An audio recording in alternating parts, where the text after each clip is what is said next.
Right now, on Ukraine, someone that's given us wonderful perspective, Alina Polyakova joins us right now, president of the Center for European Policy Analysis. And Alina, you and I have the honor of speaking after good treatment by Sir Lawrence Friedman of King's College on war and on the uniqueness of Ukraine. Friedman is focused on the Black Sea. Are you? Absolutely. For years, I and SIPA, the organization I lead, have really raised the alarm bells about how critical the Black Sea is for regional security. Of course, we're seeing that today. Russia's blockade of the Black Sea is raising food prices across the world and is already contributing to huge food insecurities and crises. And this is really the reason why the Black Sea should have been an area of focus for a long time. Does the Russian Navy have enough control to control the Black Sea, to control food? And if they do, how does NATO, and for that matter, Turkey, respond? Well, they certainly have enough control to block Ukraine from sending any sort of grain, corn, exports of any kind outside of Ukraine. I mean, they're holding Ukraine hostage and they're holding the world's food supply hostage right now. And so the Russians have said, look, if you remove sanctions, we might let some of these ships go through, which is, of course, terrorist-style tactics. In the Black Sea, Turkey is really the other main actor, and Turkey is, of course, a NATO member state. Unfortunately, at this point, without a direct confrontation with the Russian Navy, it's hard to see how we get that blockade off. So Russia right now does have essentially dominance over the Black Sea to control the passage of ships, to control basically global trade. What's the red line here, Alina? How does this look by year end if there really is a problem with the lack of food in certain places? I think at some point NATO is going to have to act. Ukraine has a very low capacity in the Navy. They have very low capacity in the air as well. We've known that for a long time. Those are their main weaknesses. So at the end of the day, we have the right to enforce freedom of navigation. The Monroe Convention, which governs international Navy movements in the Black Sea, does specify that there should be freedom of navigation to international waters. Russia is obviously blatantly violating all of those rules right now, but threats aren't going to work. I think we need to see some real action, and we need to see some ships, NATO ships, UK ships, other ships, going through those waters to say, look, we're going to enforce freedom of navigation because that's the law. And if you want to have a confrontation over that, we're going to have to talk about it. But right now, it doesn't seem like there's an end in sight.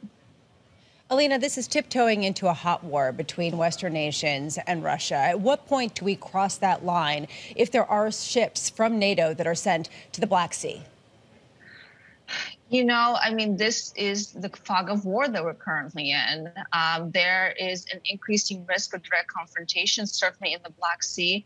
The battle over this very small uninhabited island called Snake Island is becoming this critical issue for the broader battle in Ukraine. Russia has the huge advantage because, of course, it's controlled Crimea now for 8 years. And Crimea's strategic position has allowed it to project power across the entire waterways. I think we have to think about what this means because, as you say, we're not just talking about Ukraine and we're not just talking about the Black Sea. We're really talking about global food supplies and food chains that are going to be affecting not just the most vulnerable countries, but also affecting, Europe, the United States, all of us. And so I think we have to start thinking about what is the balance to be struck there. My preference, of course, is the Russians come to the table and we can engage in some diplomacy over this issue. But so far, they've shown very little interest in that. Alina, I asked Sir Lawrence Friedman a question from the giant Thomas Schelling, of course, who did so much thinking about this across the arc of the post-World War II era. And I asked Thomas Schelling once simply, how do wars end?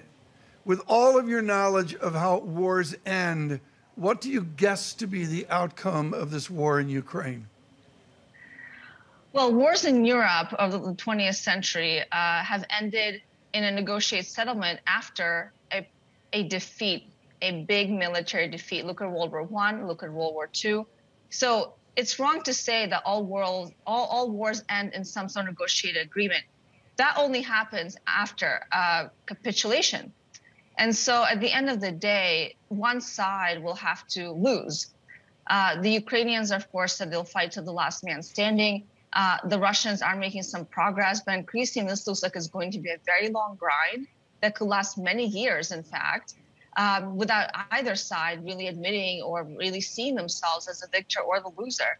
I think it's still in our interest to ensure that Russia loses this, because at the end of the day, that's the only way they'll come to the negotiating table. And that is what European history has shown us over and over again.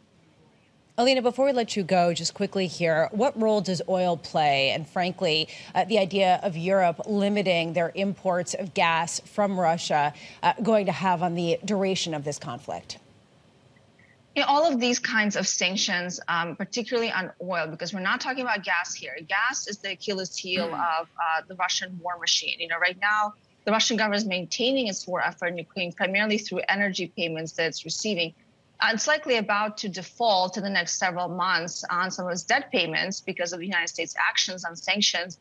But on oil, this is going to be a hit if Europe moves forward with this, but it's certainly not going to, kind of buckle the Russian economy, because at the end of the day, what likely will happen is oil prices will go up. And that will, in the grand scheme of things, of course, benefit Russia as one of the largest oil energy exporters in the world. So it's a really mixed bag as to whether the European oil embargo, if it happens, will affect Russia in the short term. It may, in fact, in the long term, benefit it slightly from rising prices on oil.